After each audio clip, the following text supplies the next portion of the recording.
Bolsonaro. Fato que não ocorreu no caso dos exploradores, porque a todo momento eles tiveram apoio do Estado. Se demorou ou não, tiveram, mas o Estado não é onipresente e onisciente. Além disso, tem um outro caso. Essa ideia de que a razão está sobre a emoção não pode ser jamais não pode ser aceita. Imaginem se uma pessoa, por exemplo, uma pessoa como esse. Vejam isso é um verdadeiro caso de inanição. Isso é um fato que existe na nossa sociedade e, de fato, eles não estavam presos, mas estão sob constante psicológico afetado. Vejam, isso é um motivo de inanição, como essa outra imagem também. Isso é motivo de desespero. A razão está sobreposta à sua emoção. Além disso, pense também no pai de família que tem o seu filho doente e precisa de um órgão que não está disponível no banco de dados. O que eles podem fazer? Ele vai poder matar também para garantir esse órgão? Por que motivo ele tem? Matar pela sobrevivência são os que os réus alegam. Mas isso não pode ser motivo, senão vai haver uma chacina no mundo todo. Esse caso, em 5 de agosto, o desmoronamento na mina de São José, no deserto do Chile, deixou 33 operários presos em uma galeria a 700 metros de profundidade. Após 17 dias de sondagens, as equipes de resgate conseguiram contato com o grupo. Deu-se então início a uma cuidadosa operação de salvamento, inicialmente prevista para durar até 4 meses. Veja já a diferença entre os tempos estimulados pelas equipes de resgate. Em 13 de outubro, após 69 dias de confinamento, os mineiros foram resgatados. Não houve necessidade de um homicídio em nenhum desses casos. Em todos os casos, houve sobreviventes, houve vítimas de dificuldades psicológicas, mas ninguém matou. Se esses réus forem absolvidos, poderemos classificar como criminoso alto, que não possui os estigmas biológicos inatos como os anteriores, mas que se tornava criminoso por força de prisão do seu meio. Esses criminosos começam por um crime ocasional, como no caso dos exploradores, que mais tarde pode reincidir. Então é isso? Queremos realmente uma sociedade assim, de que o matar é permitido pela sobrevivência? Mas então, enquanto todas as pessoas que passam dificuldades podem matar, porque aqui a promotoria demonstrou casos semelhantes. Demonstrou casos semelhantes, de fato, desde aqueles que ficaram submetidos a um clausuramento como os réus e desde aqueles que sofrem tormentos psicológicos. Desde já passo a palavra para o doutor Armando. Senhor presidente, eu gostaria de fazer um protesto, porque aqui consta que o crime não pode ter a pena alterada. Doutor, a senhora terá seu momento.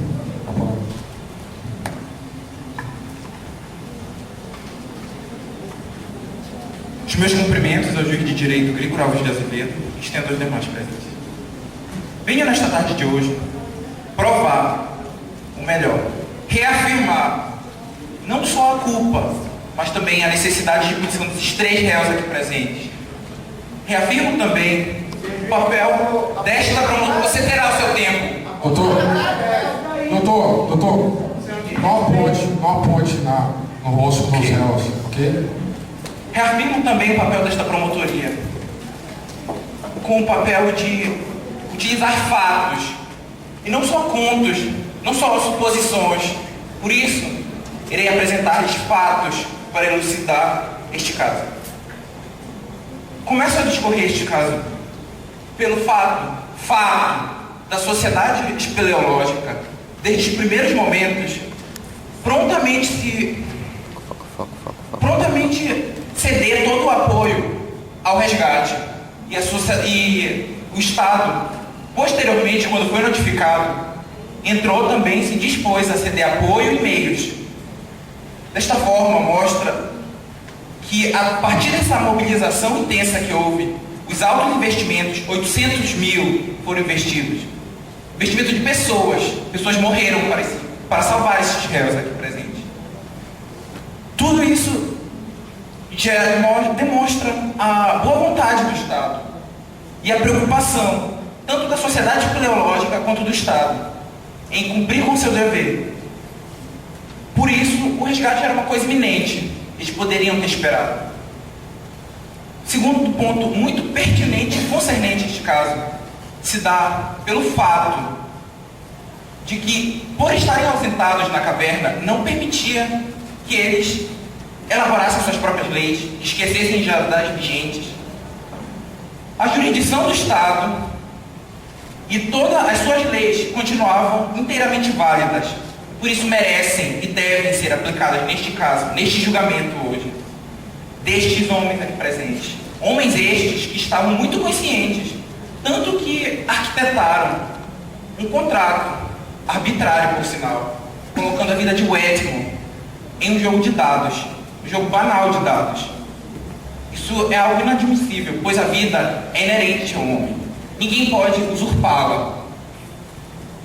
Mostrando, os autos do processo mostram que Wetmore decidiu que não ia mais participar do jogo de dados. Ele desistiu, mas mesmo assim teve seus direitos suplantados. Passemos agora aos prospectos médicos, que reafirmam que poderiam ter esperado e não atentado contra a vida de Wetmore, Middle Sacado. A medicina respalda que o ser humano aguenta de 2 meses para morrer de nutrição. Aguenta 2 meses, sendo os 10 a 20 primeiros dias com riscos que são reversíveis. Isso se dá pela complexidade do nosso organismo, em que as reservas energéticas são paulatinamente queimadas, que no caso da caverna aconteceria isso, o corpo se autoprotegeria. Então, é algo banal o que eles fizeram ao comer a carne de Wetmore e atentar contra a vida dele. Por último, gostaria de, mais uma vez, ressaltar a culpa e a necessidade de punição destes réus, visto que atentaram contra a vida de outrem, no caso Roger Wetmore. Roger, esse que também era vítima como estes homens, mas no final das contas, serviu de bode expiatório. Toda a culpa caiu sobre ele e teve seus direitos e sua vida suplantados. Relembro, caríssimos ministros, ouvintes, pensem bem, pois a mesma lei que hoje está aqui para pedir a punição destes homens é a mesma que tutela e que protege a minha vida, a vida de vocês, a vida que era de Wetmore. Então devemos puni-los e fazer valer a lei. Dar um mínimo de conforto à família de Wetmore, para que eles não saiam daqui duplamente lesados. Além de que abrir precedente para este caso é regulamentar, é fazer com que outros possam vir a ocorrer e abrir precedente para o estado de natureza, em que o homem civil viu a necessidade de abrir mão de parcialmente de suas vontades e... Doutor, 5 minutos. E estabelecer um pacto para que a ordem e a harmonia fossem estabelecidas. Então peço que, como direito, como uma forma de tutelar as... Encerro por aqui, deixa eu falar. Passo a voz agora para a doutora ilibada. Ilibada a doutora Amanda Bint.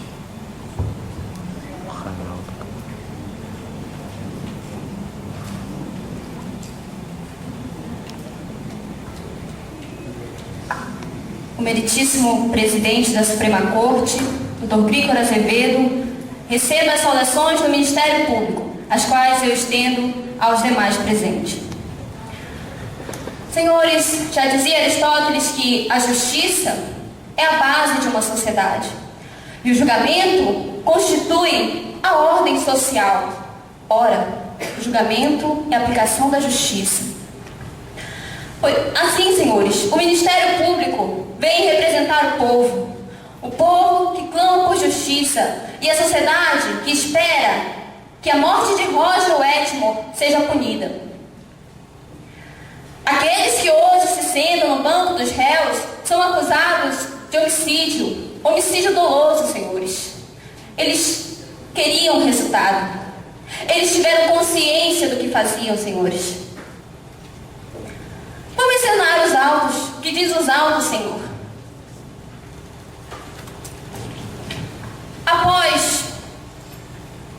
indagados sobre a possibilidade de sobreviverem por mais 10 dias, caso se alimentasse de um dentre eles, narra assim os autos. Depois disto, não se receberam mais mensagens de dentro da caverna, supondo-se erroneamente, como depois se evidenciou, que as pilhas do rádio haviam descarregado. Senhores, quando se faz uma coisa errada, você sabe que é errado, você se manifesta? Você fala? Você assumiu o que fez? Por que não enviaram mais mensagens? Pergunta aos senhores. Por quê? Porque eles tinham consciência, senhores, de que o que eles faziam era errado. Se estivessem com a mente tão tranquilos de que não eram criminosos, que não teriam cometido um crime, teriam enviado mais mensagens, teriam entrado de novo em comunicação com a equipe de resgate, mas não foi isso que aconteceu. Por isso, senhores, a nobre defesa vai vir aqui expor todos os argumentos possíveis e os impossíveis, na tentativa de ter os seus clientes absolvidos. Mas não se deixe confundir, senhores. Vão falar aqui de estado de necessidade. Vão dizer que os réus não provocaram o perigo. Doutora, que os réus... Que os réus não provocaram o perigo, que o perigo era inevitável. Mas o estado de necessidade, senhores, fala de perigo atual. Lembre-se do que aconteceu na Boate Kiss, como foi muito noticiado. Aquelas pessoas, senhores, eles não tinham tempo para pensar na vida do outro, pensar se poderiam salvar o próximo.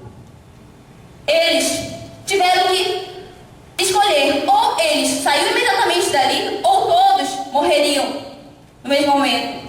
Isso é perigo atual, é uma coisa que acontece no momento exato da ilicitude. É momento, não é uma coisa que está por vir, distante ainda, improvável, incerta. E veja o que diz o doutrinador sobre estado de necessidade. Perigo atual é o que está acontecendo, portanto, uma situação presente. É o perigo concreto, imediato, reconhecido objetivamente, não se podendo usar a excludente quando se trata de perigo incerto, remoto, imediato. Um minuto, doutor. Senhores, a médica foi categórica em dizer que havia possibilidade de sobreviver. Eles não tinham certeza que morreriam daqui a 10 dias?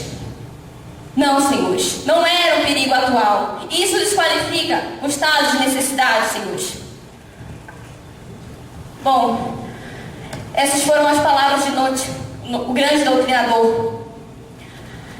Senhores, Hans Kelsen já dizia que a natureza humana é egoísta. Por isso é preciso que a norma aplique a punição de maneira que essa seja tão desvantajosa quanto a transgressão à norma, senhores. Por isso, o Ministério Público vem aqui pedir a condenação dos réus. Agradeço, Excelência. Defensores, 15 minutos.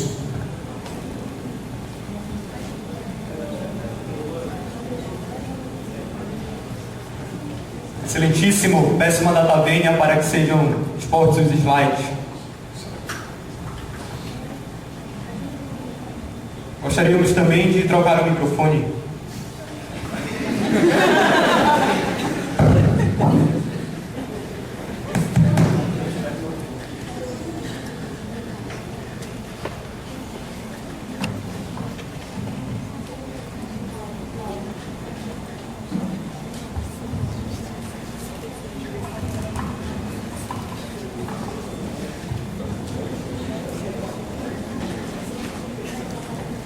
Doutor, 15 minutos. Excelentíssimo senhor presidente da Suprema Corte do Condado, receba os cumprimentos da Defensoria e saiba que é sempre uma honra participar dos julgamentos presididos por Vossa Excelência. Membros do Ministério Público, hoje designados para a acusação do corpo de réus.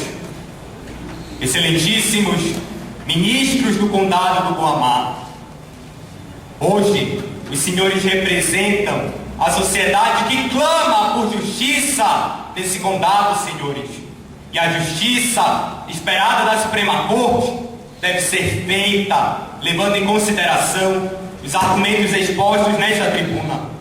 Mas, sobretudo, senhores ministros, o que consta nos autos do processo. E diz o processo que o corpo de réus é acusado do crime de homicídio doloso. Vejamos o que versa a lei local sobre o homicídio doloso. Quem quer que dolosamente tire a vida de outrem, com a própria vida será punido. Percebam, senhores ministros, que a lei local fala em dolo, em intenção. Portanto, esses homens não são criminosos. Não são criminosos, senhores ministros, porque quando entraram naquela caverna, não tinham a intenção de matar quem quer que fosse. Não tinham a intenção de cometer crime. Eles estavam, senhores ministros, realizando um hobby, uma atividade de interesse comum. E tanto não tinham intenção de cometer crime, que passaram 20 dias sem contato com o mundo exterior, senhores ministros. 20 dias em que poderiam ter matado o senhor Roger, comido a carne dele e dito que o fizeram porque ele morrera naturalmente. Porque eles já estavam em estado de extrema necessidade, sim, senhores, visto que tinham escassos suprimentos. Mas eles foram honestos e disseram a verdade. Portanto, são cidadãos dignos, senhores ministros. Quando foram convencidos de que alguém deveria ceder a vida em prol da preservação do máximo possível de membros do grupo, senhores, foi porque haviam falado com a equipe de resgate. Eles perguntaram à engenheira sobre um prazo mínimo para o resgate. E ela lhes forneceu um prazo incerto, senhores, porque eram 10 dias que poderiam ser estendidos com novos deslizamentos. Perguntaram à médica sobre possibilidades de sobrevivência nesse período. Ela lhes deu escassas esperanças, senhores ministros. E foi inclusive a médica quem confirmou que eles teriam uma sobrevida por mais de 10 dias, alimentando-se da carne de um dos membros do grupo. Ainda assim, senhores, nessa situação desesperadora, eles não decidiram arbitrariamente quem deveria morrer. Não, senhores. Eles perguntaram à equipe de resgate, pediram que alguém escolhesse por eles. E ninguém fora daquela caverna, senhores ministros, se ofereceu para resolver aquela questão. Se decidiram por um jogo de dados, foi porque chegaram ao consenso, senhores ministros, de que em um jogo de dados todos têm chances iguais de sobrevivência. E ainda que seja questionada a participação de Wedmore nesse jogo, vejamos o que dizem os autos do processo, senhores ministros. Chegada a vez de Wedmore, um dos acusados lançou os dados à sua revelia, momento em que se lhe pediu que suscitasse quaisquer dúvidas no tocante à lisura da jogada. Declarou, senhores ministros, que não tinha reparos a fazer. Ou seja, o senhor Roger não foi forçado a participar do jogo. Ele próprio reconheceu que era um procedimento justo. E reconheceu porque estava tão convencido quanto os outros, senhores ministros, que não havia alternativa. Será que pessoas que saem em estado de choque de uma situação tão grave quanto essa, senhores, que precisam de tratamento e que talvez nunca superem o trauma de ter tido que ceifar a vida de um amigo, senhores, mas eu repito, para preservar o máximo possível de membros do grupo, será que pessoas, assim cidadãos honrados, que não escolheram ter de passar por essa situação, será que essas pessoas de fato são criminosas, senhores ministros? E ainda que esta Suprema Corte queira aplicar a lei em seu sentido mais estrito, lembrem-se, senhores, que interpretar um dos termos da norma, além da moldura mais óbvia, não significa diminuir a segurança jurídica do condado. Pelo contrário, senhores ministros, interpretar a norma, interpretar cada termo com base no que de fato aconteceu, significa analisar cada caso pelo que ele é, senhores. observar a dignidade e a honra dos cidadãos do condado e garantir que a justiça será feita em cada caso, senhores. Por isso, peço que os senhores, enquanto seres humanos, analisem sim a situação pela qual esses homens passaram, percebam que eles não tiveram intenção de matar e que votem, senhores ministros, pela absolvição do corpo de réus. Passo a palavra ao defensor Matheus Próximo. Gostaria de cumprimentar o doutor presidente deste tribunal, Victor Alves, e estender meu cumprimento a todos os demais. Falarei aqui sobre a tentativa da Procuradoria frustrada de descaracterizar o estado de necessidade nesse caso, porém, com uma visão mais atenta aos atos, veremos que sim, existem diversas características desse estado de necessidade. Primeiramente, antes de expor meus argumentos, vimos que o doutor Paulo Macedo tratou do homicídio como se fosse uma norma absoluta, não houvesse lacunas, e ainda tem a pretensão de dizer que não quer ser positivista. Como é possível? Óbvio que existem lacunas nessa lei. Existem, por exemplo, situações de legítima defesa, de estados de necessidade, que exigem exceções. Por que exigem exceções? O risco de vida que a pessoa passa. Como vamos punir uma pessoa em risco de vida? Não há como. Posteriormente, falando do doutor Arnaldo, que, bem, praticamente dispensou a autoridade da médica e quis criar uma nova possibilidade para o caso, dizendo que eles tinham 2 meses de vida. Bem, para que serviu então a Faculdade de Medicina da doutora, que falou para que emitiu um comunicado para aquelas pessoas? Não podemos passar por cima dessa autoridade. Não podemos considerar também que foi a partir do parecer dela que os réus tomaram aquilo como verdade. E por fim, a doutora Amanda, que citou o caso da Boate Kiss, que falou que o perigo era real, o perigo era atual. Eu lhes pergunto, doutores ministros, se em algum momento o perigo deixou de cessar para essas pessoas aqui. Em nenhum momento. Sempre esteve junto deles o perigo da inanição, progressivamente minando o próprio corpo, fazendo com que eles chegassem ao estado daquelas fotos que vocês viram aqui. As pessoas passaram por um estado de desnutrição, um estado realmente crítico, ou seja, o perigo se manteve atrelado àquelas pessoas.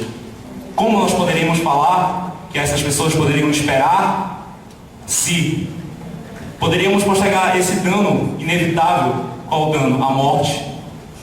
Mas uma hora, inevitavelmente, ele iria chegar e poderia chegar para qualquer uma dessas pessoas. Eles sabiam disso. Por isso que essa solução não é uma solução óbvia. Não era uma solução óbvia no momento. Se fosse uma solução óbvia, quando Roger Wetmore, no 20º dia, o dia fatídico para aquelas pessoas,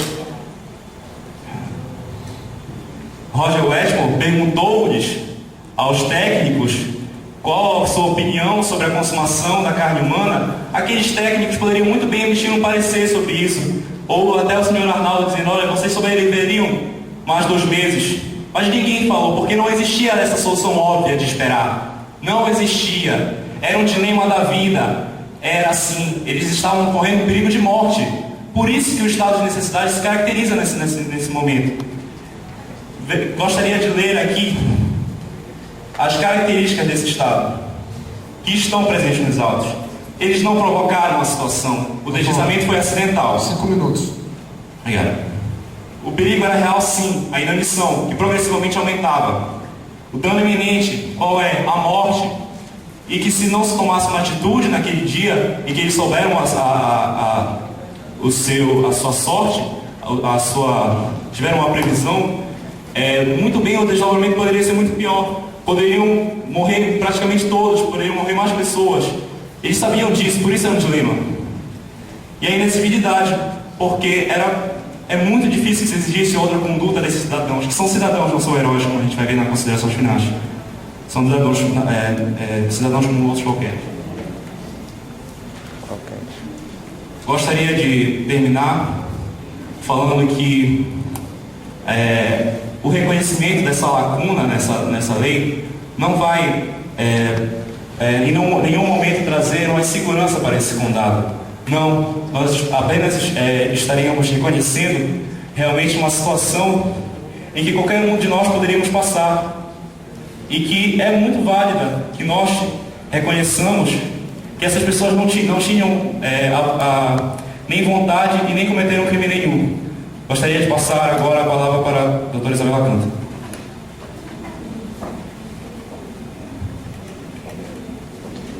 Saudações ao excelentíssimo senhor Grícora Azevedo, pelo meio do qual estendo a todos aqui presentes. Antes de mais nada, eu gostaria de esclarecer alguns pontos que foram colocados em dúvida pela promotoria. Primeiro, não cabe aos promotores discutir a pena dos réus. Se eles acreditam que a pena não deve ser cumprida de acordo com o delito que corresponde, eles acreditam que o crime não aconteceu. Pela ordem, doutor, pedimos direito de resposta. Pela ordem, doutor, direito de palavra. 30 segundos. Nós não pedimos em momento algum, quer dizer, nós não estamos afirmando que eles não terão pena de morte. A promotoria está pedindo a pena de prisão. Somente isso, doutor. Nós estamos, cabe sim a nós dizermos se queremos ou não a pena de morte. Eu gostaria primeiro do ressarcimento do meu tempo. Será ressarcido. Doutores, eu peço que contenham-se. Eu não vou permitir mais uma interrupção na fala da doutora, certo? Peço que respeitem. O senhor já teve o seu momento de fala. Por favor, doutora, desculpa e prossiga. Primeiramente, doutor promotor, o senhor não é o legislador, não é o senhor que decide as penas do nosso condado. Doutora, 3 minutos. Além disso, antes que seja colocado em dúvida a veracidade do depoimento dos réus, vale lembrar que eles são as únicas testemunhas. Colocar o depoimento desses cidadãos em xeque é colocar todo o processo aqui em xeque. Além disso, eu queria questionar o momento que a senhora prefeita do nosso condado diz que o Estado prestou total apoio. Total apoio esse aqui. Primeiramente, não foram eles que começaram a socorrer os réus. Consta nos autos. Os fundos da sociedade espeleológica exauriram-se rapidamente a soma de 800 mil freelares, obtida em parte por subscrição popular, ou seja, não foi o Estado que doou tudo, e em parte por subvenção legislativa foi gasta antes que os homens pudessem ser liberados. Ou seja, isso mostra que o Estado não foi até o fim, não foi até as últimas consequências para salvar esses pobres cidadãos. Será que a doutora prefeita não estava mais preocupada com sua campanha do que com a vida desses réus? Porque com isso ela não economiza recursos. A vida desses réus foi deixada de lado, foi esquecida. Eles doaram dinheiro e se exauriram de culpa. É como se alguém sofresse um acidente, chamasse uma ambulância e 3 dias depois recebesse o dinheiro para pegar um táxi até o hospital. Não tem cabimento esse comportamento do Estado. Além disso, o Estado não se omitiu apenas por meio de recursos, mas também por meio de conselhos que lhes faltaram. Consta nos autos que o Edmore quis saber então se havia um juiz ou outra entidade governamental que se dispusesse a responder à pergunta. Nenhuma das pessoas integrantes da missão de salvamento mostrou-se disposta a assumir o papel de conselheiro. Eu lhes pergunto, por quê? Por que ninguém se posicionou naquele caso? A resposta é simples. Eles se omitiram porque naquele momento, esses senhores aqui, eles não eram estigmatizados como assassinos. Eles não eram bárbaros. Eles não eram criminosos, como a promotoria tem. Eles foram vistos como realmente o são. Vítimas de um acidente que não podia ser previsto por ninguém. Eles não se colocariam naquela situação. E isso é o que estamos esquecendo. Que eles são vítimas. Primeiro de tudo, eles não são assassinos bárbaros. Eles não matariam se não precisassem. disso, Doutora, 30 segundos. além disso, muito me admira o Ministério Público, órgão pelo qual tanto tenho respeito e admiração, que use da fragilidade desses pobres réus, que já sofreram mais do que todos aqui podem sofrer algum dia, mais do que pessoas sofreriam em 1000 anos, para eximir a culpa que o Estado tem nesse caso. Não por omissão total, admito, o Estado doou. Doutora, Porém, ele também não foi totalmente solícito. E além de, para finalizar, eu queria dizer que a justiça está sendo clamada pelo povo, como disse a doutora Amanda. Sim, o povo conseguiu que esse tribunal corresse hoje, a ser levado à última instância. E peço encarecidamente aos senhores ministros doutora, conclua, por favor. que olhem esse caso e que a justiça seja realizada. A justiça na absolvição desses réus. Muito obrigada.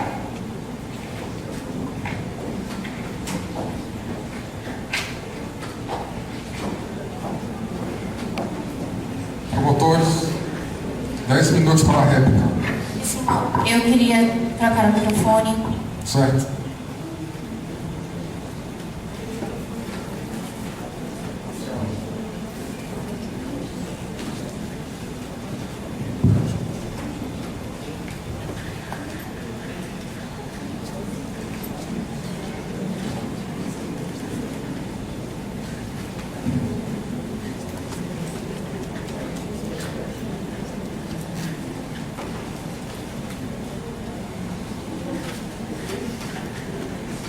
Promotores, 10 minutos para a réplica.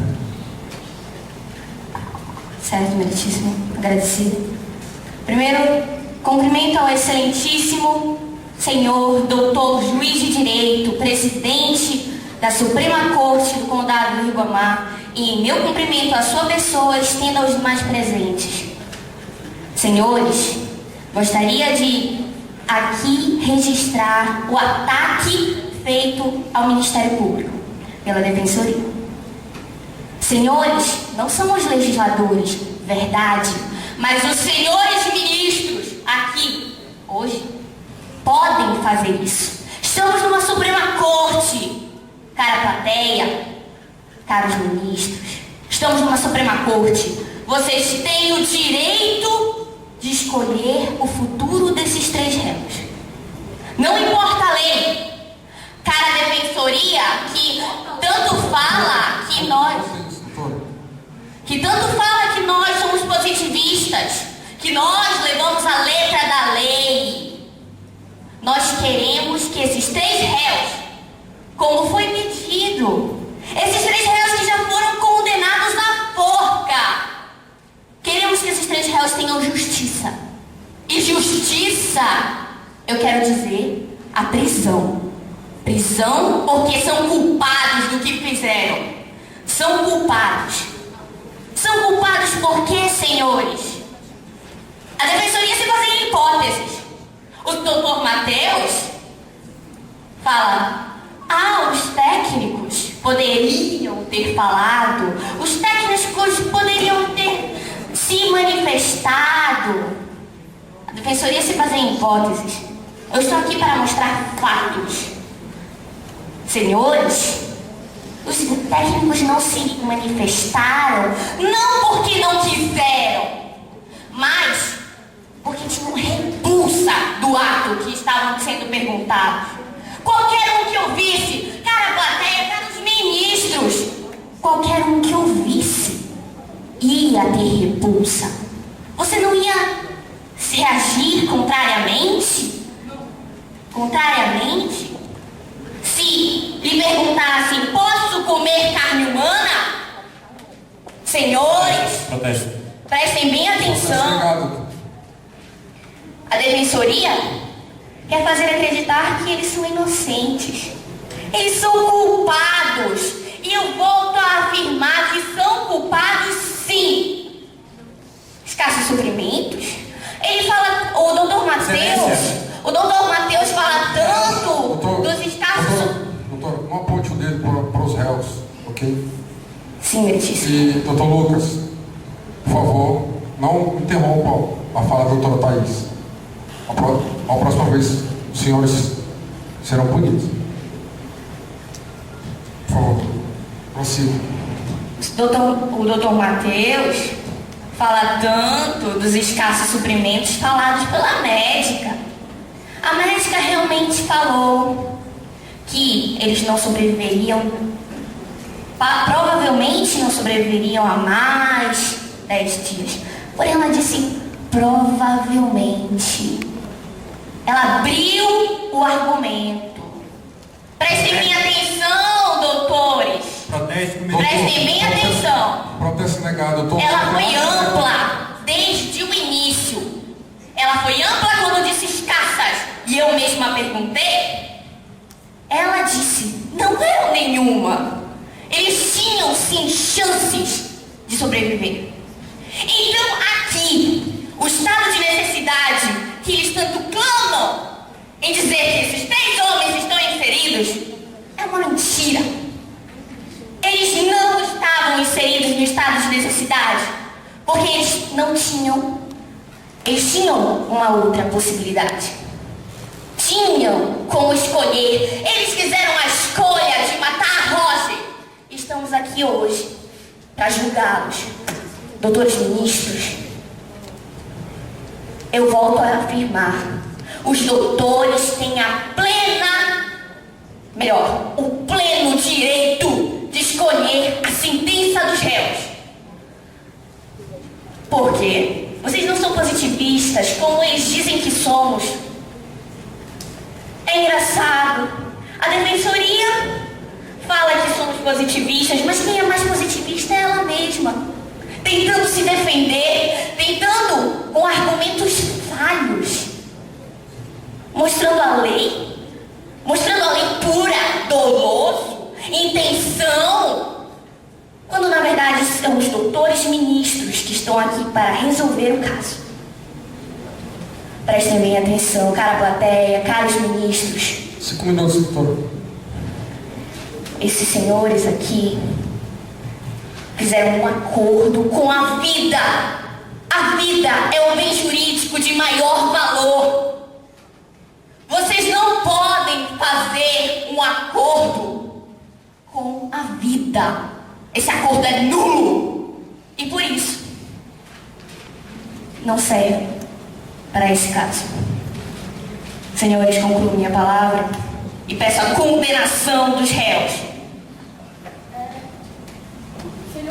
Vai pedir, doutor, pela ordem. Doutor, 30 segundos para o direito de resposta. Sim, a senhora terá 15 segundos. Eu queria lembrar, consta nos autos, que já foi afastada qualquer possibilidade de decidir discricionariamente no tocante à execução da pena. Ou seja, vocês não têm o direito de decidir a pena, nem os senhores ministros. Ou eles condenam, ou eles absolvem. Doutor, acabou. Essa é a posição que... Acabou, doutor. Senhores, Pela ordem. senhores, parece que Pela ordem, doutor. parece que tenha compostura perante o tribunal. O Ministério Público se sente ofendido e pede o direito de resposta. Senhor terá. Doutor, ele vai ter o direito de resposta e não eu quero prosseguir no julgamento. 15 segundos para responder. Doutora, então a senhora esquece que estamos numa Suprema Corte. A Suprema Corte é composta de ministros e ministros podem escolher sim a pena.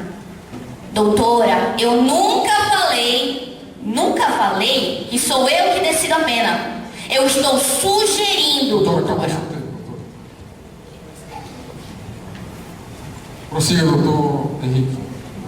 Ao excelentíssimo presidente da Suprema Corte do Condado do Rio Gomar, quero cumprimentá-lo com uma boa tarde, estender os meus cumprimentos aos membros do Ministério Público, da Ordem dos Advogados e estender os meus cumprimentos também aos doutos ministros que estão aqui na árdua tarefa de fazer justiça neste caso tão específico, aos réus deste processo e aos demais senhores que se encontram neste local.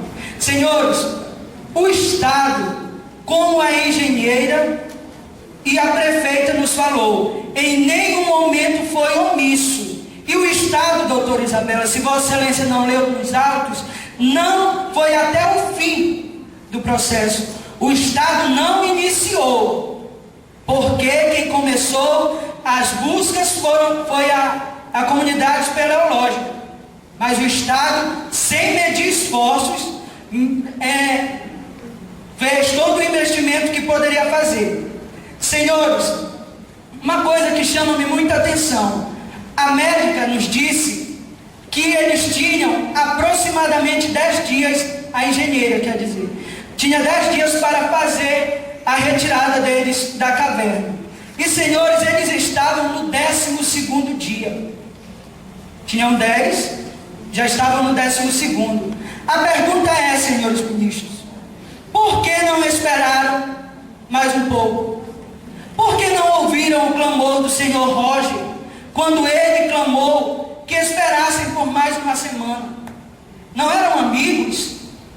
Preferiram matar o senhor Roger. Preferiram assassinar o senhor Roger. Não ouviram em momento algum o que o senhor Roger pediu. Senhores, e o senhor Roger, respondendo ao senhor ao doutor Matheus Gomes, o senhor Roger, ele não disse que era justo ou não o jogo dos dados. Ele apenas não tinha objeções a fazer. Senhores, como Roger poderia fazer alguma oposição ao jogo dos dados? Eles estavam dentro de uma caverna, escuro, a 500 pés da superfície terrestre. Não tinha como ele se opor, ele não tinha para onde correr, a vida dele estava em jogo. E ele disse: eu não tenho o que fazer, eu não tenho objeções nenhuma para fazer. Doutor, 2 minutos. Porque qualquer coisa ocorreria ali, os 3 réus aqui presentes matariam de qualquer jeito o Roger. Como disse ontem, toda dúvida no processo, quem propôs o dado, quem falava ao rádio, tudo, quem morreu foi o senhor Roger. E eles, e esses honrados nomes, como a defesa nos diz, apenas não aceitaram ao plano macabro de início. E depois foram lá, executaram e mataram o senhor Roger. Tiraram do senhor Roger o direito fundamental, um direito à vida. Senhores, peço que a defesa volte ao banco da academia para estudar o que é um crime doloso. Senhores, o crime doloso é onde há a intenção de matar, ou onde o assassino assume o risco de matar. Estes 3 réus presentes assumiram o risco de matar. O direito de resposta, meritíssimo. Peço ressarcimento que tem. Deferido, doutor. Deferido. Eles intencionaram matar, não entraram na caverna intencionados, porém mataram, e para matar tem que haver a intenção. Acredito que todos concordem. E eles assumiram o risco de matar, pois mataram o senhor Roger. Senhores, e estes 3 homens sobrepuseram os interesses de todos ali dentro daquelas cavernas. Era o interesse deles e acabou.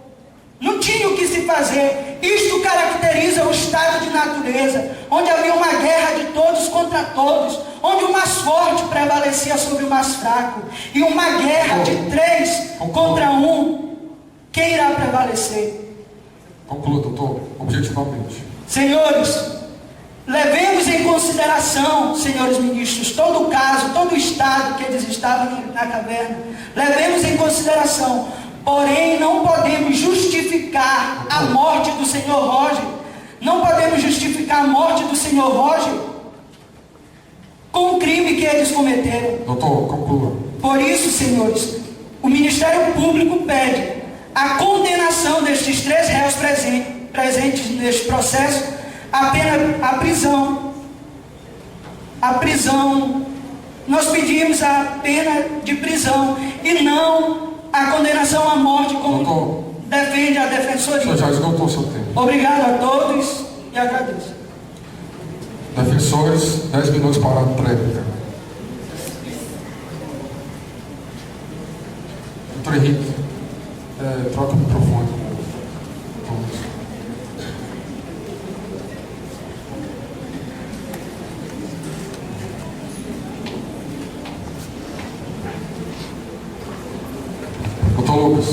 Vocês terão 10 minutos e meio, porque estendeu 30 segundos. Eu acho justo dar mais 30 segundos a vocês.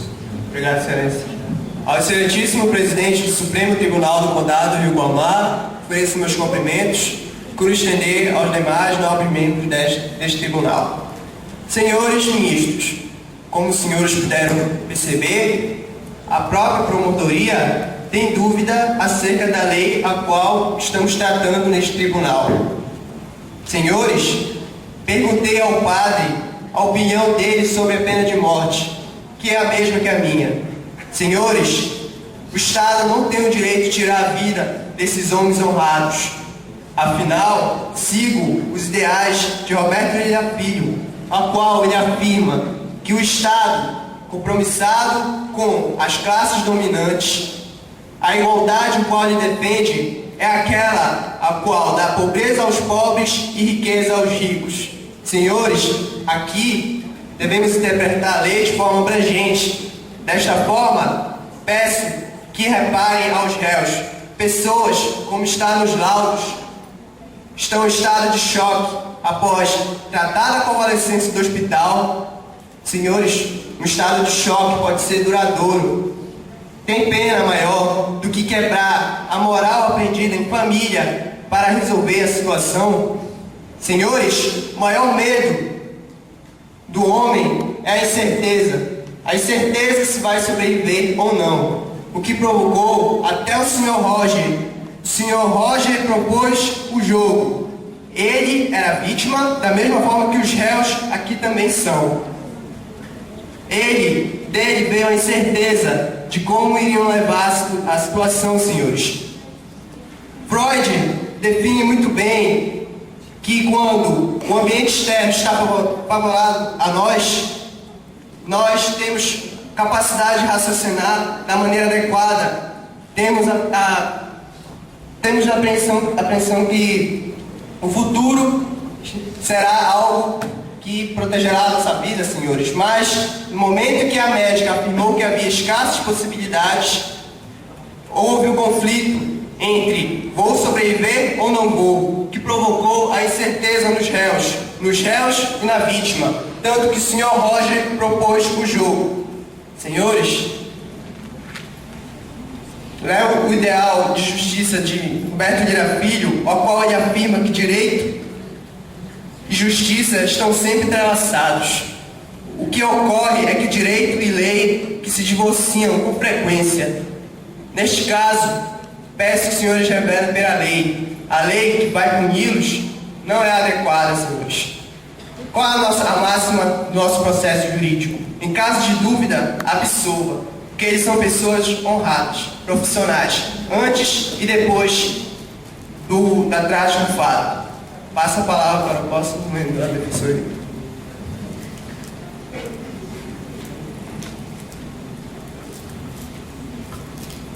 Eu ofereço meus cumprimentos ao excelentíssimo presidente da Suprema Corte do Condado do Rio Guamá, Gregório de Azevedo, e em nome dele eu estendo a todos aqui presentes.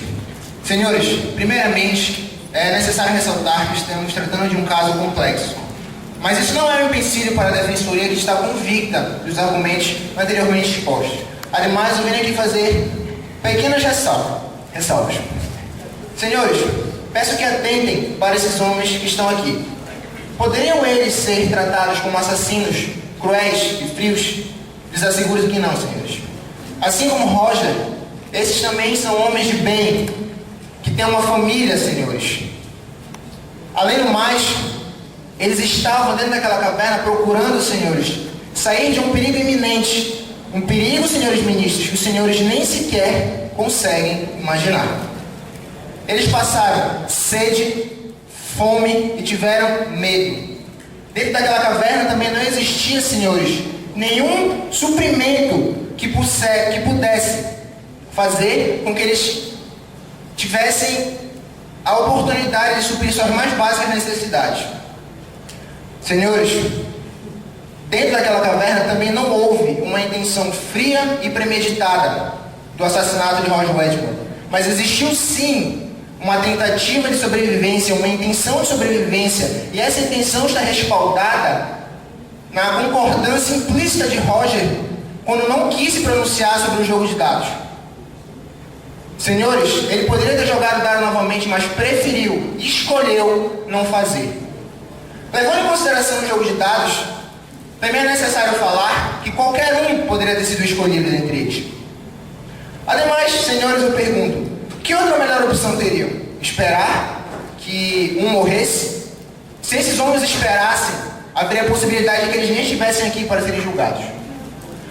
Um brilhante matemático, chamado John Forbes Nash, escreveu uma teoria chamada o equilíbrio de Nash, na qual ele matematicamente procura mostrar 5 minutos. Na qual ele procura mostrar os sucessos de ação em grupo.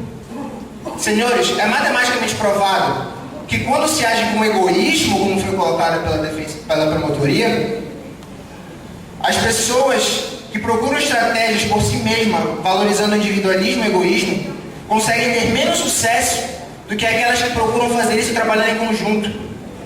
Isso, senhores, afasta qualquer que seja o confronto colocado aqui com estados de natureza, onde existem 3 contra 1. A probabilidade é igual para todos, senhores. Logo, vê-se que o sacrifício implícito e concordado de Roger Wetmore foi a melhor solução para resguardar essas 3 vidas que aqui estão diante de vocês. Ademais, também eles tragam Hart, um pensador, senhores, que diz que quando a lei não é capaz de abarcar para uma tomada de decisão, os senhores, sim, como foi dito pela promotoria, têm a capacidade de decidir, têm a capacidade de criar o direito. E, senhores, eu peço que vocês, ministros de conduta ilibada, analisem esse caso com outros olhos, e principalmente as consequências em que eles estavam inseridos. Conseguiu o senhor, doutor Igor, não ter medo diante daquela situação? Conseguiria a senhora, doutora Fernanda Prado, com medo, sede, fome, desesperada, sem saber quando iria sair dali, abdicar da sua sobrevivência? Creio que não, senhores. Trazendo o Kelsen também, se tomarmos o direito como norma, como está sendo veementemente colocado, que devemos cumprir com a norma, Kelsen diz que a norma é uma moldura onde existem várias interpretações. Senhores, o que a promotoria pretende colocar, falando que eles estavam no escuro, eu me sinto profundamente triste em ter do meu lado pessoas que não estudaram sequer os autos. Falaram que nós viemos de outra faculdade, eu que acho que eles vieram de outra faculdade. Me sinto profundamente triste, porque nos autos não consta que eles estavam no escuro. E mesmo se estivessem, senhores, os dados possuem alto relevo, eles poderiam ter tocado e ter conhecimento do resultado. Protesto, excelência. Protesto deferido, doutor. Prossiga, doutor. Tchau. Doutor, eles estavam em uma caverna de 500 pés, era escuro, não tinha caverna. O senhor deve ser o tempo, por favor. Doutor, o protesto foi indeferido. O senhor foi formado na mesma universidade que eu? Sim. Ah, não parece. Doutor. Deixa eu só saber do tempo tomado. Doutor, 2 minutos e meio. Obrigado. Ademais, senhores, o que a defensoria vem aqui pedir para os senhores ministros é que vocês olhem esse caso com olhos diferentes e permaneçam zetéticos, questionando-se se é realmente viável a condenação dos réus. Senhores, caso vocês saibam e tenham conhecimento dos autos, diz que eles serão enforcados. E a defensoria já apresentou argumentos de que isso não pode ser revogado. Isso não é justiça. Protesto, meritíssimo. Doutor, 15 segundos para a sua fundamentação. Doutor, mais uma vez eu lembro, estamos numa Suprema Corte e, inclusive, os seus clientes pediram a comutação da pena. Eu devo lembrar para o senhor isso. Doutor, acabou. Eles realmente pediram, eles não negaram porque não podem ser revogados. Silêncio. Doutor, Henrique. Obrigado. Prossiga, doutor. Senhores, eu creio que isso não é justiça. Devemos desacreditar que esse termo de justiça medieval de olho por olho e dente por dente ainda deva coexistir no nosso condado. injustiça seria condená-los para que eles fossem executados. Com essas palavras, eu encerro a minha argumentação e peço a absolvição dos réus. Obrigado. Obrigado, doutor Thiago. Dá tempo? 1 minuto. Senhores, excelentíssimo senhor presidente, membros do Ministério Público, excelentíssimos ministros dessa Suprema Corte. Em primeiro lugar, a equipe de resgate, em momento algum, possuiu repulsa do ato de canibalismo. Tanto que a própria médica, quando questionada sobre a possibilidade, além dos 10 dias, senhores, ela confirmou o canibalismo como uma sobrevida. Em momento algum também eles assumiram o risco de provocar a morte do senhor Roger. Assume o risco, senhores, quem realiza uma conduta desconsiderando a ocorrência do estado ilícito. Por exemplo, quem dirige embriagado e desconsidera que pode matar alguém. Em momento algum, eles desconsideraram que alguém teria de morrer. Isso, senhores, reforça a falta de intenção, porque eles não assumiram o risco de matar especificamente o Roger. Eles queriam, na verdade, sobreviver, senhores. Eles sequer assumiram o risco. Portanto, peço a absolvição, senhores ministros. Obrigado, doutor Matheus. Considerações finais, promotoria, 2 minutos. Eu ia retirar 1 minuto, viu, doutor Henrique? Pelos seus pronunciamentos, mas eu vou manter os 2. Agradeço mais uma vez a oportunidade, Vossa Excelência. Senhores, após o que foi exposto aqui, a promotoria continua convicta de que os réus são sim culpados pelo crime que cometeram e que devem ser condenados.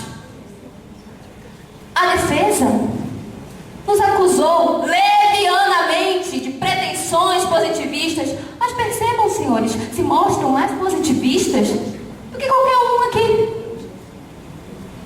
É muito contraditório isso, senhores, e respondo ao seu positivismo com as palavras de Ferrajum. Ele nos diz que a lei não está na escrita do legislador, senhora. Assim, senhores, a lei deve ser inspirada, assim, na vontade do povo. E eu comecei o meu discurso aqui falando sobre a vontade do povo, senhores. Não concedemos a parte. Doutor, terá as considerações finais. Então, senhores, assim, nessa discussão, eu continuo afirmando, senhores, que a decisão deve ser tomada aqui, que o direito deve ser feito na jurisprudência também. Senhores, não podemos ser justos se não formos humanos. Nós sabemos que a pena de morte não trará peso na consciência dos réus. É por isso que essa promotoria pede a pena de prisão perpétua aos réus. Como podemos ser humanos se não podemos ser justos se não formos humanos, senhores? Não podemos. Michel Foucault já criticara anteriormente em Vigiar e Punir as penas perversas que punem o corpo e não a alma. O discurso cínico humanista dos suplícios que apresentava a morte como espetáculo. É isso que querem com o espetáculo? Não, senhores. Nós queremos mostrar o direito novo, o direito como norteador, como arte dialética, e não como uma lei fria e estéril. Defensores. Agradeço, meritíssimos. Considerações finais, 2 minutos, doutores. Excelentíssimo senhor presidente, membros do Ministério Público, senhores ministros. Primeiramente, gostaria de lembrá-los de que não é papel do Ministério Público sequer sugerir uma pena alternativa. E se sugerem, é porque não estão convictos da culpabilidade desses réus, senhores. Portanto, se há dúvida, peço que escolham a absolvição, senhores. Nós gostaríamos de terminar lendo as palavras de um importante pensador do direito chamado Guilherme Nucci. O direito não pode exigir das pessoas comportamentos anormais ou heróicos, pretendendo que a lei penal seja aplicada cegamente, sem uma análise minuciosa da situação concreta na qual se vê envolvido o agente de um injusto. Assim, havendo coação insuportável, não é exigir possível que o coato resista bravamente, como se fosse autômato cumpridor da lei? Ou seja, senhores ministros, o direito não trabalha com super-heróis, não trabalha com pessoas dotadas de capacidades anormais. Trabalha com seres humanos, senhores. Pessoas que têm medos, pessoas que têm suas privações, pessoas que devem ser julgadas, senhores ministros, como o caso dos réus, como cidadãos honrados, honestos, não como criminosos frios. Por isso estamos convencidos que esses homens são inocentes, senhores, e pedimos novamente pela absolução. Obrigado, doutor Matheus. Conselho de sentença, reunião, por favor. Anderson Rocha, Giuseppe Costa e Vinícius Martins, membros da Sociedade Espeleológica, saíram na companhia de Roger Wetmore, na época também membro desta sociedade, para explorar uma caverna no condado do Rio-Gomar. Quando estavam bem distantes da entrada da caverna, ocorreu um deslizamento de terra, bloqueando qualquer tipo de abertura, impedindo desta forma a saída dos exploradores do lugar. Notado o desaparecimento dos homens, uma equipe de resgate foi enviada ao local, constatando o desabamento. Contudo, a equipe de resgate acionada teve enorme dificuldade em ajudar o grupo. Grandes quantias de dinheiro, máquinas essenciais para o resgate, técnicos, engenheiros, geólogos e outros trabalhadores foram transportados daquela região de difícil acesso, no intuito de tirá-los daquela caverna. Nas tentativas de desobstrução dentada, novos deslizamentos ocorreram e em um dos meses uma fatalidade se fez. 10 operários morreram. No 20º dia de prisão, conseguiu-se, por intermédio de um rádio, entrar em contato com os exploradores. Estes perguntaram quantos dias ainda ficariam presos, ao que os engenheiros responderam que ainda necessitariam de no mínimo 10 dias, caso não ocorressem novos deslizamentos. Com isso, os exploradores pediram para falar com o médico, e ao descreverem a situação que estavam e a ração disponível, perguntaram a ele qual a chance de continuarem vivos por mais 10 dias. Obtiveram por resposta que a probabilidade era escassa. Descobriram a quantidade mínima de mantimentos que os exploradores dispunham e que não havia na caverna fonte de alimento, temeu-se que morressem por inanição. Depois disso, o contato com o exterior só foi restabelecido após 8 horas, quando Wetmore, representando os demais, perguntou ao médico se eles sobreviveriam os 10 dias caso se alimentassem da carne de um deles. O médico, a contragosto, respondeu afirmativamente. Perguntou também se seria aconselhável tirar a sorte para escolher quem seria sacrificado, mas o médico não se pronunciou a respeito. O representante quis saber então se algum juiz ou autoridade governamental se dispunha a responder. No entanto, ninguém se dispôs a responder tal questionamento. Wetmore continuou insistindo se algum sacerdote poderia lhe orientar, mas o mesmo posicionamento dos anteriores foi tomado. Não houve mais diálogo entre a equipe de resgate e os presos. No 32º dia após o confinamento na caverna, quando finalmente os exploradores foram libertados, descobriu-se que Wetmore fora sacrificado para servir de alimento aos seus companheiros, no 23º dia a contar da entrada. O júri aceitou a declaração dos acusados, os quais afirmavam que Wetmore foi quem propôs o consumo da carne de um deles, além do método empregado para a escolha do sacrificado, que seria tirar a sorte por meio de dados que havia levado consigo. Após discussões sobre as questões matemáticas do caso, o grupo, que havia hesitado quanto à ideia, concordou com a proposição. Entretanto, antes que os dados fossem lançados, Wetmore desistiu do acordo, recomendando que mais uma semana se passasse antes que tal ato terrível e odioso precisasse ser realizado. Os outros o acusaram de violação do acordo e prosseguiram com o sorteio. Ao chegar a vez de Wetmore, um deles lançou os dados por ele. Perguntaram-lhe se tinha alguma objeção quanto ao lançamento e a vítima declarou que não tinha objeções a fazer, sendo sorteado para ser o sacrifício. Ao serem libertados, os sobreviventes, depois de submetidos a tratamentos para desnutrição e choque emocional, foram acusados pelo homicídio de Roger Wetmore e agora os mesmos serão julgados nesta corte. Vamos receber os doutores responsáveis por este julgamento, compondo o Ministério Público os doutores Paulo Macedo, Arnaldo Marques, Amanda Chaves, Thaís Torres e Luiz Henrique Brito. Fazendo parte da Defensoria Pública os doutores Matheus Gomes, Matheus Pautal, Isabela Canto, Lucas Carvalho e Tiago de Castro. Por fim, fiquemos de pé para receber o excelentíssimo senhor presidente da Suprema Corte do Condado do Rio Gomá, Dr. Grigor Alves de Azevedo.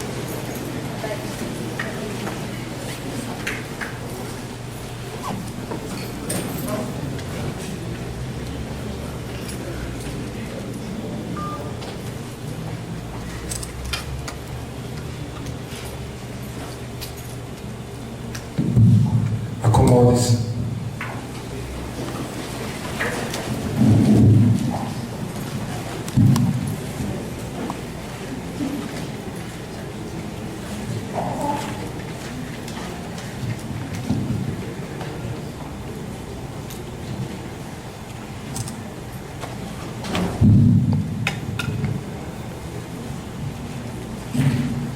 Declaro a sessão aberta.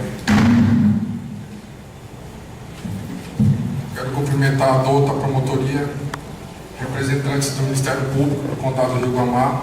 Uma boa tarde a todos os senhores. Aos doutos, membros da Defensoria da Ordem dos Advogados do Condado do Rio Gomá, uma boa tarde.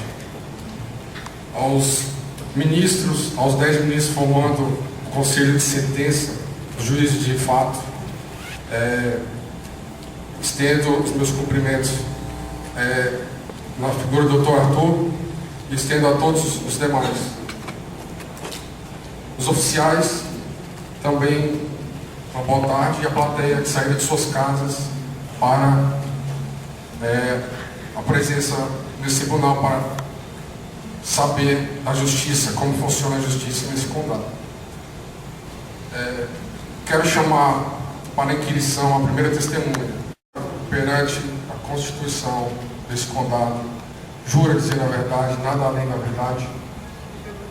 Obrigado, acomode-se. Promotores, a testemunha.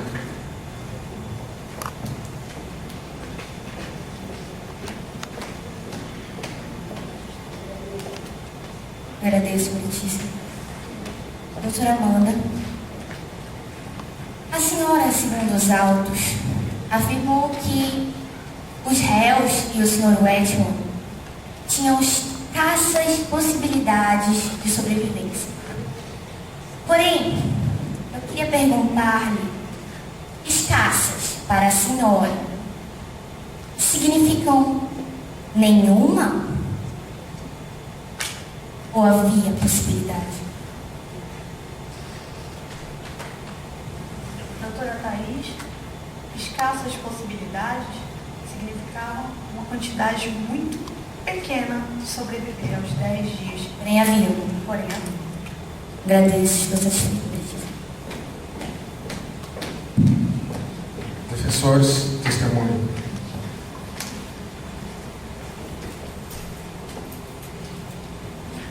Boa tarde, doutora. A senhora fez a previsão de escassas possibilidades para o prazo de 10 dias. Após esse prazo, as chances, essas escassas possibilidades, diminuiriam? Sim. Obrigado. Obrigado, doutor.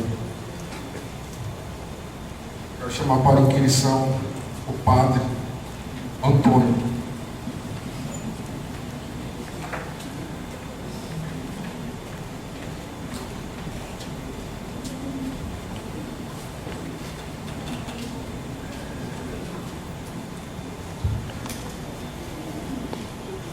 O senhor, como religioso, jura dizer a verdade perante a Constituição e nada além da verdade. Obrigado, acomode-se. Promotores.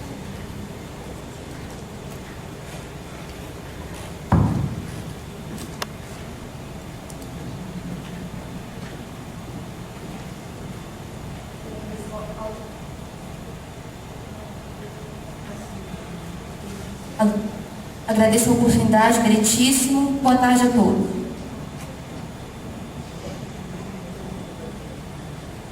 Vossa Eminência,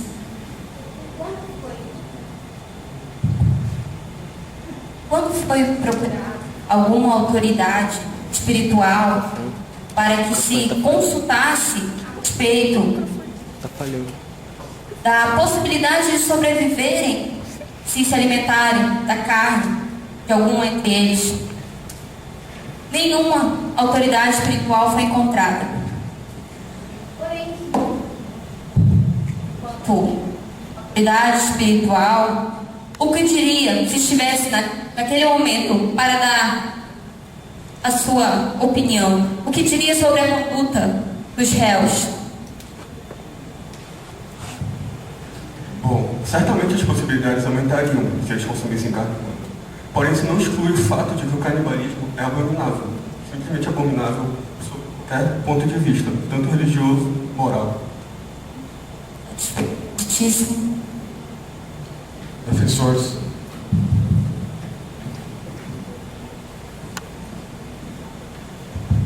Obrigado, Excelência.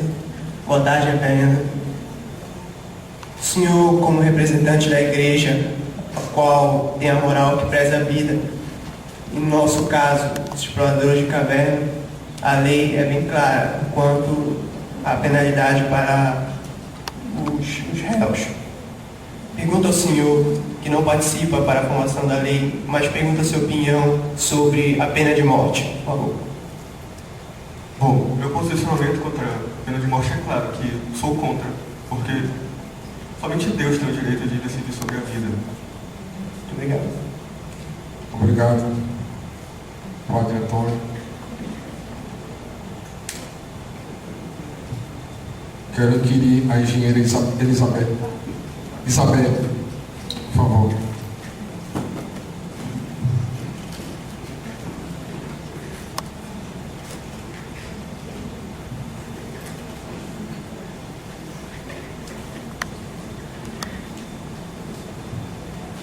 Doutora, a senhora, perante a Constituição do Condado do Rio Guamá, jura dizer a verdade e nada além da verdade? Obrigado. Promotores.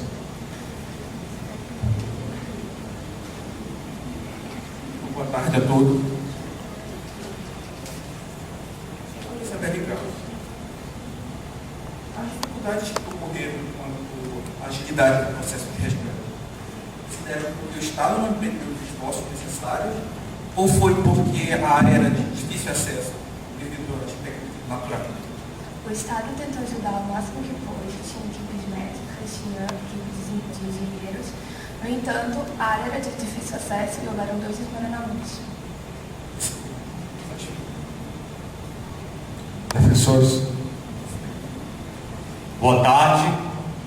Doutora Isabelle, quando questionada acerca do prazo mínimo para o resgate dos envolvidos no acidente da caverna, a senhora confirma que havia, como consta nos autos, incerteza quanto a um prazo para o resgate? Depois do primeiro desmoronamento, o prazo do resgate era em média 10 dias, mas como houve o segundo, nós não tínhamos um prazo definido. Satisfeito. Obrigado, doutora.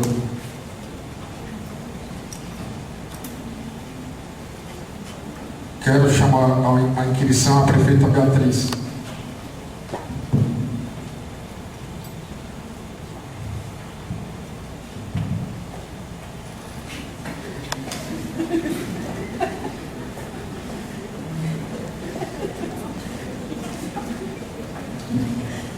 Prefeito, a senhora, como representante do Poder Executivo, não respeita nem a Corte, nem a Suprema Corte do município, que dirá as outras coisas, as outras nuances institucionais.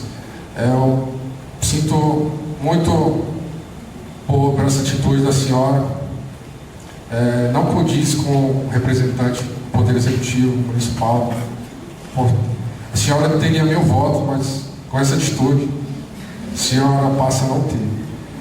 Coloque a sua mão direita aqui, por favor. A senhora jura perante a Constituição do Condado do Rio Guamá dizer a verdade, nada além da verdade?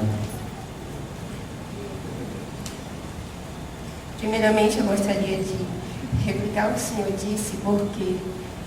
Doutor, a senhora jura? Juro. Por favor, acomode-se.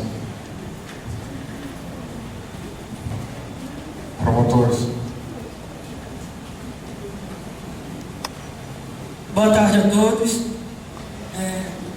Prefeito, devido, mesmo com todas as dificuldades ao acesso do local, era um local isolado, era um local de difícil acesso, o Estado em algum momento foi omisso no resgate às vítimas? Não, o Estado fez o que pôde, inclusive nós encaminhamos todo tipo de assistência que nós podemos encaminhar. Obrigado. Professores.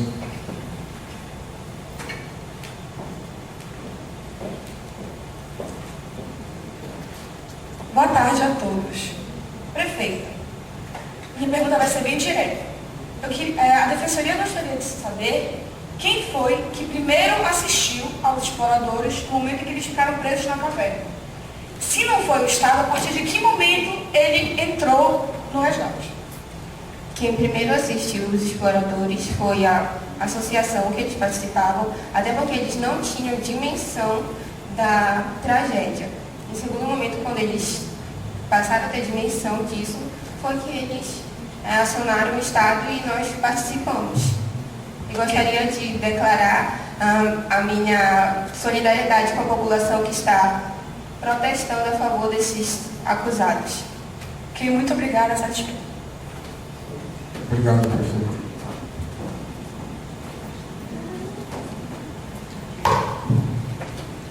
A palavra está franqueada aos argumentos dos promotores. 15 minutos. Ao excelentíssimo senhor juiz de direito, Vico Azevedo, aos nossos colegas da Defensoria, os nobres ministros e a todos os demais aqui presentes. Estamos diante... Tem slide?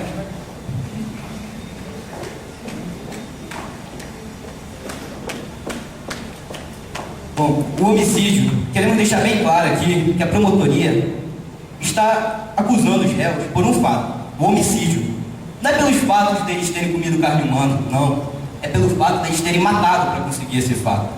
Esse ato não pode ser jamais aceito. Nós temos alguns casos, como o caso